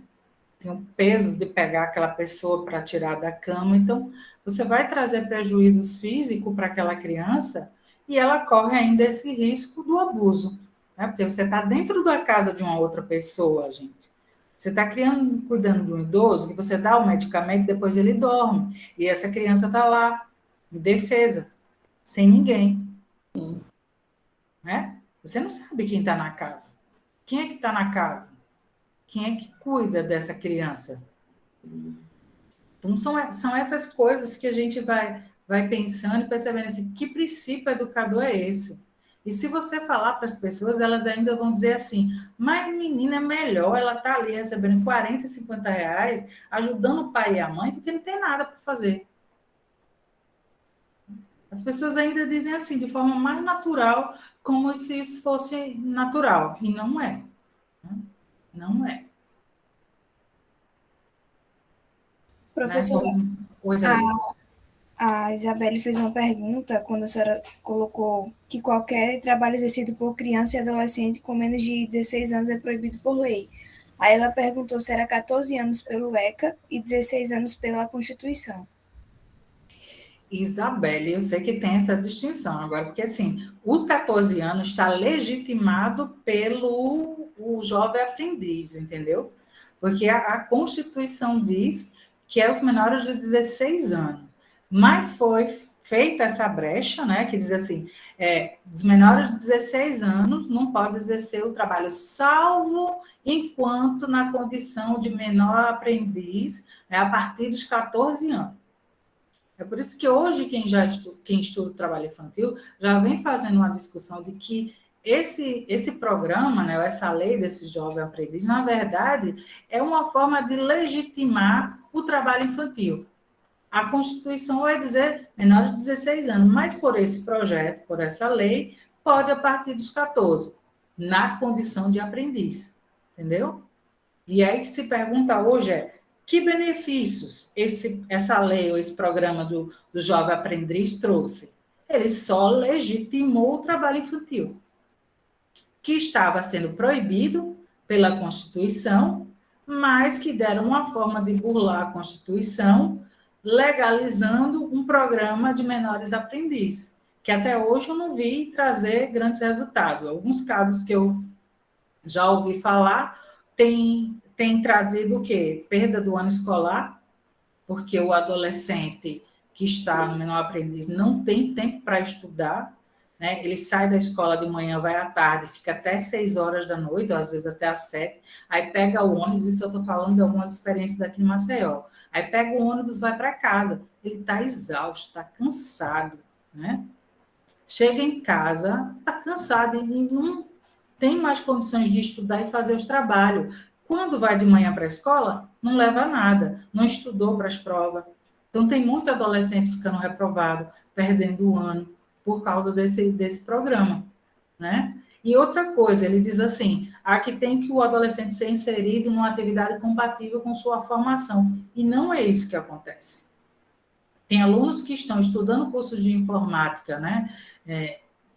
No nível médio tecnológico no IFAO, e estão fazendo trabalhos de repositores dentro de empresas. Aí está lá, o aluno estuda de manhã informática, aí à tarde está carregando saco, está contando isso, contando aquilo, para colocar em prateleiras, para ver depósito de empresa.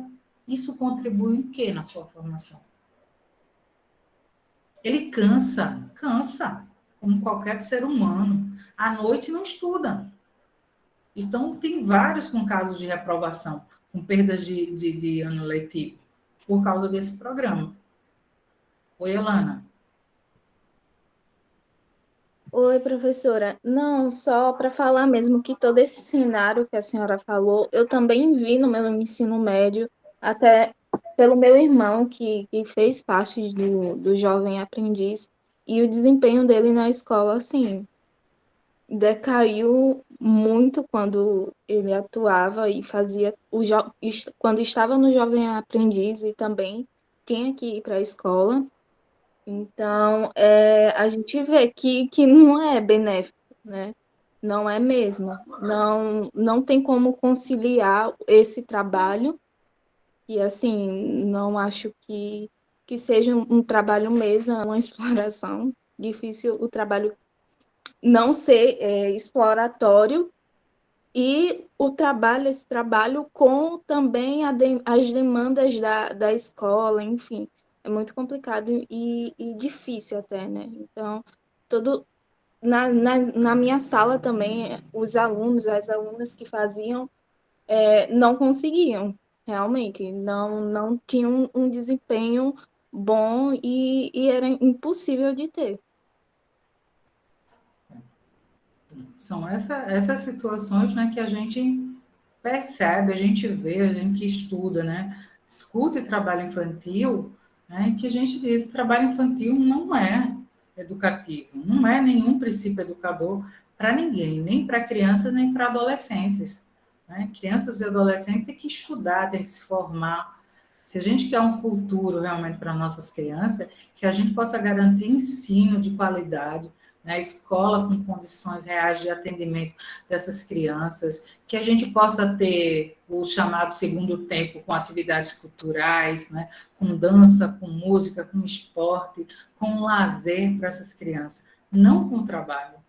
O trabalho não é um princípio educador, né, para ninguém. Eu gosto muito de um professor da educação, que é o Paulo Nozelha, que ele diz que o trabalho na sociedade capitalista ele não veio para educar ninguém.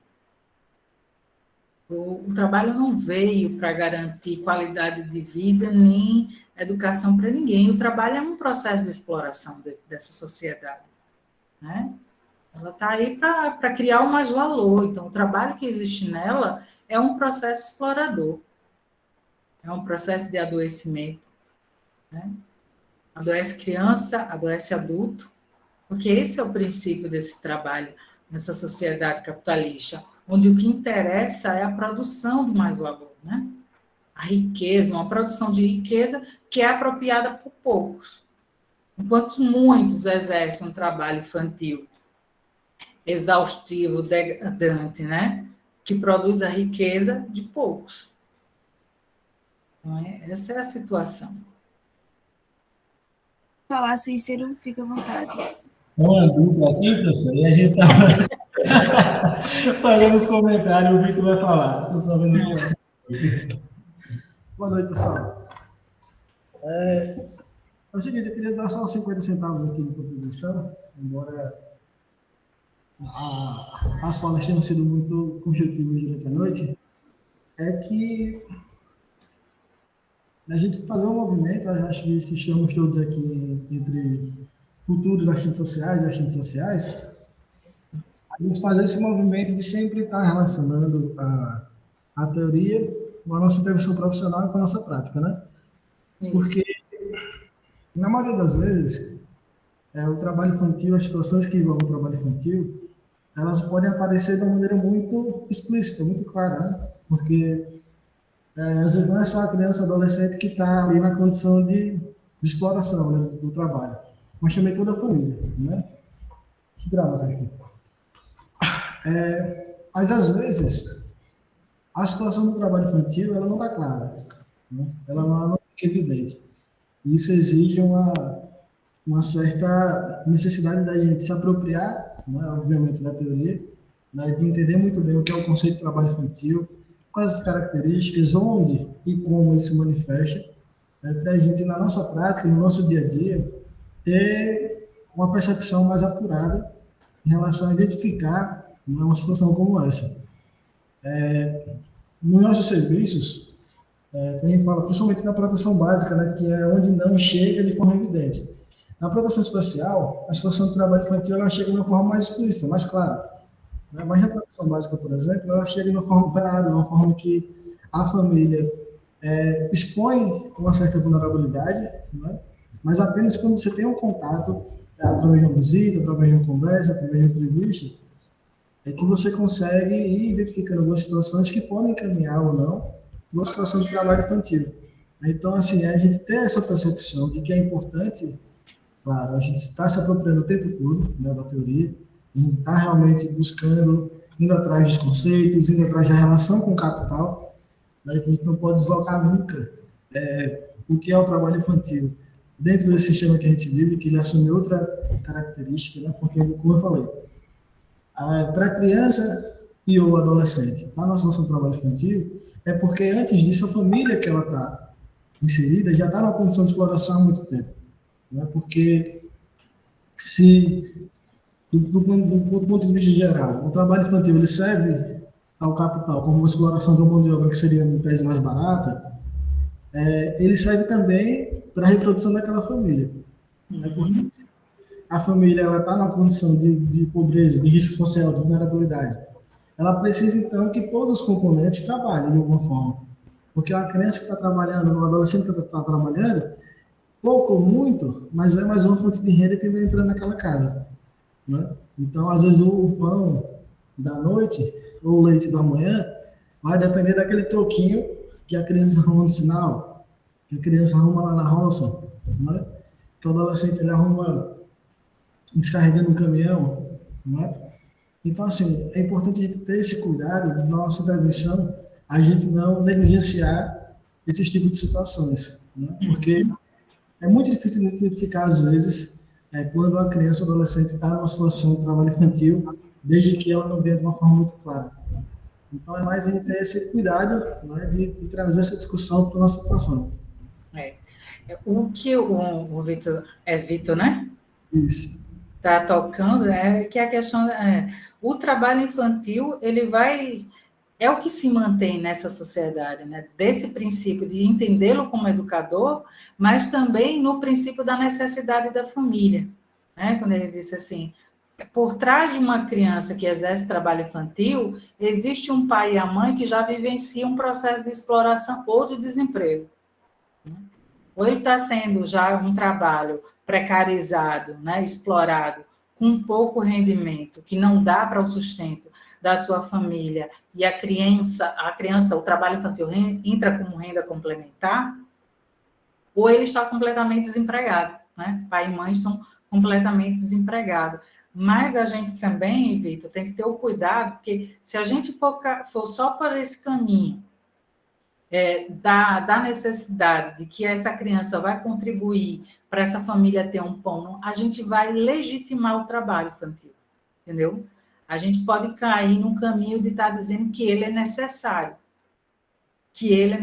Eu acho que é importante a gente perceber, né, que o trabalho infantil desta criança vem contribuindo para o subsistente da sua família, mas também trazer as causas desse processo. Por que é que essa criança está trazendo uma renda complementar? Que situações levaram a ela? Porque se a gente for buscar e dizer, olha, esse pai e essa mãe estão desempregados há não sei quantos anos, ou estão trabalhando, mas estão trabalhando no informal, né? Um trabalho precarizado com baixo rendimento, né? Aí a gente vai dizer, olha, essas são as causas. Mas se a gente for só por esse caminho, não estou dizendo que vocês estão indo, né? Mas se a gente for pensar o trabalho infantil nesse processo de que ele vai contribuir para que a família dele tenha um pão ou tenha um leite, a gente vai acabar legitimando ele. E ao invés de combatê-lo, a gente vai fortalecê-lo, né? Eu acho que a gente tem que ter esse cuidado, é muito difícil. Eu acho que uma coisa bem mais clara, ou mais clara não, mas difícil da identificação do trabalho infantil é suas formas de vamos dizer, de registro, né? A gente tem poucos processos de registro, porque a gente, para poder ter os casos mais corretos de trabalho infantil, a gente deveria contar com a ajuda do Conselho Tutelar, porque são os locais de registro, o Conselho Tutelar, a Delegacia da Criança e do Adolescente, que só vai atender quando o caso já está muito grave, mas a gente tem uma outra porta de entrada que talvez a gente não se apropriou muito ainda, e aí eu vou explorar você, viu, Jaqueline, que é os agentes de saúde. Porque os agentes de saúde, eles estão nas casas das pessoas. Eles podem contribuir, a partir do seu questionário, para que a gente identifique os casos de trabalho infantil. A gente poderia fazer uma articulação com a saúde, né, para ser inserido no questionário, é um formulário, né, Jaqueline, que existe, que a gente pudesse inserir algumas questões que nos indicasse a existência do trabalho infantil. Porque o agente de saúde ele está tanto na área rural quanto está na área urbana, né? Eu estou errada, Jaqueline? Ou vocês não podem estar na área rural também, né? Sim, existe a zona rural e zona urbana. Eu acho que é As famílias que eles acompanham são mais reduzidas, né? Porque a zona rural é mais extensa, de uma casa para outra. Eles têm famílias reduzidas, mas tem esse trabalho também. Eu acho que é um profissional que a gente na assistência não tem tanta articulação, sabia? Que ele vivencia melhor isso, ele está mais perto das famílias para fazer essa coleta de informação. Porque a gente, dentro da Secretaria de Assistência, para a gente, o trabalho infantil ele vai ser mais visível na área urbana, né? Que a gente vai estar lá, vendo o menino na feira, vai fazer lá a busca ativa, mas esse trabalho infantil, às vezes, está tão escondido que você não consegue identificar. Mas o agente de saúde, aquele que está lá, dentro daquelas casas, ele tem mais possibilidade de identificar do que a gente. Talvez uma articulação com a saúde nos favoreça no processo de registro, de notificação dos casos de trabalho infantil, sabia? Pode ser que nos ajude. Inclusive, na pesquisa, né, na produção do TCC, uma das situações que ficaram mais nítidas foi essa falta de notificação, né, de informação, de registro sobre trabalho infantil e essa distorção. E se perguntasse a qualquer um, diria que o número de trabalho infantil maior é na zona urbana, na zona rural não existe, né? E os números do IBGE indicavam que era o contrário, que era na zona rural que estava mais presente. Mas não é a percepção comum, né? Justamente porque na zona rural é mais difícil a identificação. Praticamente todos os equipamentos públicos focam na zona urbana, as ações são mais direcionadas para a zona urbana. Essa questão também do acesso na zona rural, né? De chegar até as famílias. A gente até, a senhora orientou que buscasse essa articulação com os agentes comunitários de saúde, mas não teve como a pesquisa avançar muito nesse sentido, até, né, pelo momento, né? Mas, de fato, eu vejo que há uma necessidade dessa articulação maior. E aí entra em outra discussão, que é a ampliação do olhar sobre a proteção social, né?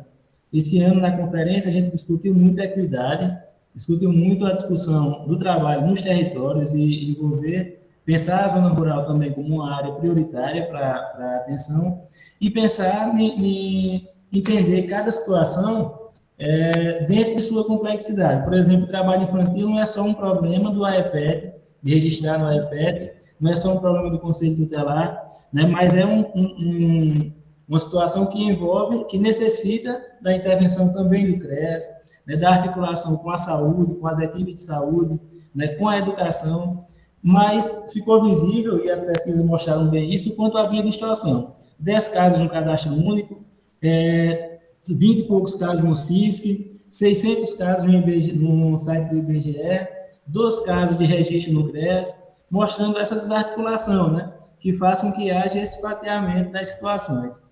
E outra situação é a compreensão do trabalho infantil. Naquela palestra da senhora lá, durante a realização do trabalho em rede, né, da discussão do trabalho em rede, que foi também um projeto de intervenção, ficou o que mais destacou, e eu percebi isso entre os profissionais, foi quando a senhora diferenciou o trabalho infantil, né, da educação doméstica. E aí eles voltaram com isso, né, com essa discussão de não, então nem tudo é trabalho infantil. Porque às vezes a gente pensa que já está claro para todo mundo o que é trabalho infantil. Mas é justamente da falta de entendimento do que seja que as pessoas rejeitam a temática. Né? Às vezes o profissional evita tratar da temática, isso vai ser uma demanda a mais, vai arrumar problema com as famílias se estiver fiscalizando se tem trabalho infantil ou não, acreditando que ele vai chegar na casa e vai verificar se a criança arrumou o quarto, arrumou a cama, né? Se mudou de alguma forma em casa. Então, de fato, é uma discussão sempre necessária, né? E ainda precisa avançar muito. Né? A gente está longe de ser esgotado, está agora chamando para assistência. Essa responsabilidade é uma discussão que internamente nós já demonstramos que temos muita fragilidade em fazer. Parabéns para você e para o Vitor, para toda a equipe da assistência de Palmeiras. Essa situação do trabalho infantil realmente é muito sério, é algo que a gente tem que se dedicar, né? Que é claro que a assistência tem N problemas, né, Cícero? Não tem só o trabalho infantil, tem dificuldades ainda maiores. Mas como a política de assistência chamou para si esse processo, né? Porque nem sempre fazendo a informação para os alunos, nem sempre o trabalho infantil foi um aspecto trabalhado pela política de assistência, né? Nos seus princípios, o trabalho infantil era trabalhado pela justiça, era problema de ordem jurídica, né? Era de prender, se resolvia prendendo. Né? Mas, antigamente, só com a Constituição de 88 e com suas, é que o trabalho infantil passou a ser uma área de atuação da política de assistência social. Mas antes era da justiça, depois passou para a educação, da educação foi que passou para a justiça, depois da justiça veio para a assistência. Né? Para a gente ver as concepções, né, da proteção social para a criança e para o adolescente no Brasil, quanto tempo foi percorrido até entender que essa criança e esse adolescente é um ser que tem direito e que está em processo de desenvolvimento. E mesmo assim as pessoas ainda confundem hoje, ainda não têm clareza sobre essas concepções, né? Sobre essa evolução da criança e do adolescente enquanto uma pessoa portadora de direito, né? Ou, como diz meu filho, ele diz, você acha que criança não é gente? Não, criança é gente. Gente pequena, mas é gente. Né? É gente pequenininha, mas é gente e tem os seus direitos e tem que ser respeitado. Só para destacar, né, quando falou sobre a atuação do agente de saúde, e Cícero falou bem, é porque, assim, tanto eu quanto algumas outras meninas que têm a formação, facilita muito o nosso trabalho, o fato de termos a formação. Então, o nosso olhar, ele não é diferenciado. Mas a grande maioria dos que estão entre nós, como agentes, não tem essa formação. E, ultimamente, nós temos exigido muito da coordenação processos de formação, saúde da mulher, na questão do direito da mulher, do adolescente, do idoso, da criança. Nós precisamos desse processo de formação para que possamos ter um olhar diferenciado, uma abordagem mais eficiente, mais eficaz, para que possa, de fato, ter um resultado. Não é só um levantamento de dados, né? É algo que seja um compromisso de todos. Não deixa de ser um compromisso social da Jaqueline enquanto cidadã e também enquanto funcionária pública, enquanto formada em serviço social. Tudo isso é importante. E aí, tem algumas coisas no nosso instrumento de trabalho que até poderia facilitar quando se pergunta: a criança está estudando? Sim ou não? Ela trabalha? Sim ou não? Tem trabalha. E o que é trabalho? Né? Então, a gente precisa ter essa noção. Existe hoje uma articulação da educação, não é falha, eu ainda acho que seja falha, que onde alguns agentes de saúde, inclusive eu estão cadastrados como pessoas, funcionários, né, profissionais, para buscar da questão da evasão escolar. Sabe se a criança está estudando ou não, por que que ela não está estudando, o que é que está acontecendo, e entrarmos em contato com a educação para que elas façam essa busca ativa. Nós fazemos a nossa, eles fazem também. Muito falha, muito assim, não tem muito... É uma desarticulação mesmo. Às vezes essa parte que tem. Se tem, deveria ser melhor, né? E para que isso realmente aconteça com qualidade, é preciso ter formação. Se não tiver a formação, fica elas por elas, né? Em muitas situações. Certo, Jaqueline, obrigada. Rosiane? Não, professora, é rapidinho, porque o ano passado eu atuei aqui em Feira Grande como suplente do Conselho Tutelar. E daí, né, eu fiquei, eu acho que quase 7 meses, eu sempre falava, né, com os meninos, porque eles faziam essa discussão das demandas que a gente recebia no conselho, está bem ligada a uma certa região do município, né?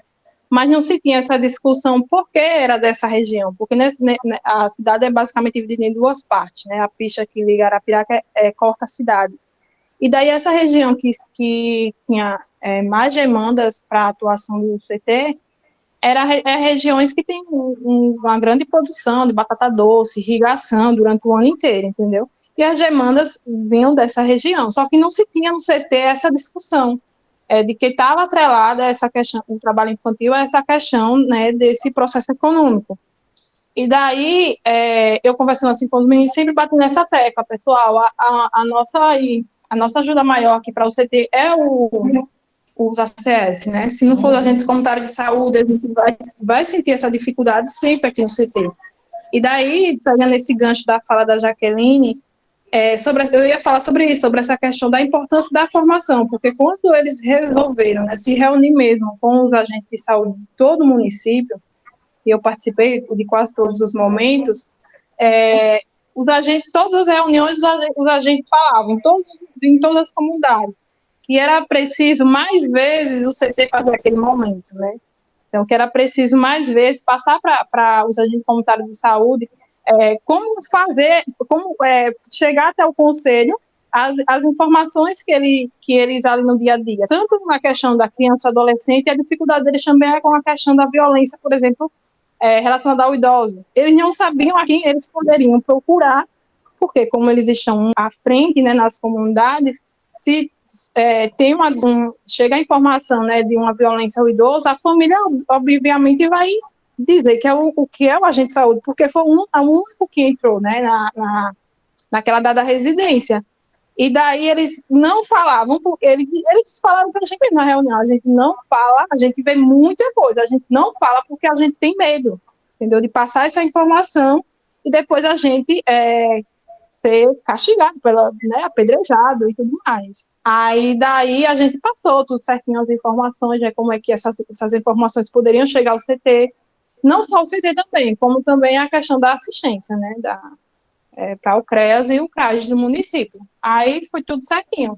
Mas aí eu tive que sair, eu não sei, né, depois dessas reuniões que teve, eu acabei saindo, né, da suplência, porque acabou o período certinho, aí eu também não cheguei a conversar com os meninos se aconteceu alguma mudança, entendeu? Para ver, né, se teve êxito ou não, esses momentos.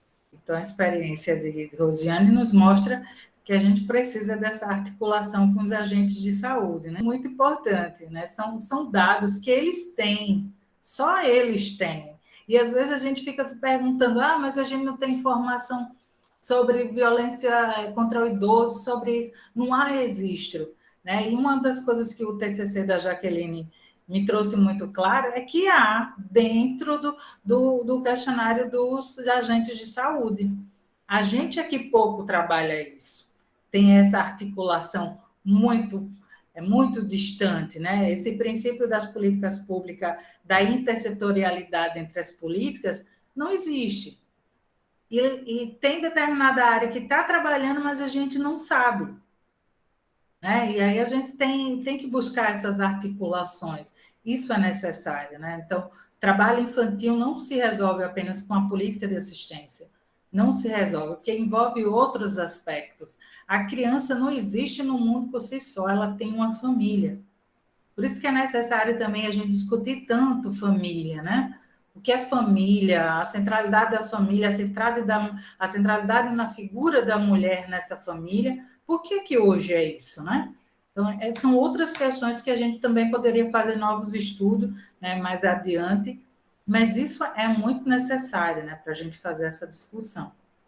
Eu só tenho a agradecer, muito obrigada pelo convite, obrigada a Isabelle, que está escondida pelo nome do grupo de estudo, pela Thalita, pela Jade, por Cícera, por Jaqueline, por todos que estão aqui, muito obrigada, né? Muito obrigada, né, por participarem, por ouvirem, e que bom que nós temos alunos e profissionais, né, tão articulados, tão competentes, estão interessados, né, na temática, na discussão. Isso que é importante, né? Por isso que eu me orgulho do Serviço Social de Palmeira dos Índios, que a gente faz, né, contribui para nascer profissionais tão bons e alunos tão bens, né, e tão bons também, né? E que venham mais, que a gente questione mais, que a gente converse mais, que a gente dialogue mais para entender, né, as temáticas que para a gente, às vezes, no nosso momento de que não ainda estava inserido no serviço social, achava que era uma coisa tão simples, né, ou que era tão bom, e quando a gente começa a estudar, a gente vê que as coisas têm tantos outros elementos, né, tantos complexos e complexos que a gente não consegue dar conta apenas na graduação. Mas eu agradeço muito, né, estou aqui aberta e disposta para novos estudos, novas discussões, mas eu agradeço muito o convite, estou sempre à disposição, viu, Isabelle? Do grupo também, como do Centro Acadêmico, estamos aqui sempre para contribuir. No que eu souber, porque também não sei de tudo, não, mas no que eu souber, eu contribuo. Nós que agradecemos, professora, a contribuição, né? Foi uma noite muito enriquecedora. Agradecemos também a participação de todo mundo, né? Nos comentários, abrindo o áudio. E nós já convidamos, eu coloquei aqui no chat rapidinho para vocês o Instagram do GES, o link, e do canal do YouTube também. Se qualquer dúvida, nós estamos à disposição. Agradecendo mais uma vez a professora pela disponibilidade, pelo momento, né, de compartilhamento de informação, de conhecimento. Até outro momento que já a gente já está programando o próximo, então continue acompanhando o GES e não percam os próximos encontros. Boa noite a todos e a todas. Tchau, tchau. Beijos das meninas e meninos. Até outro dia, até outra noite, até outro momento.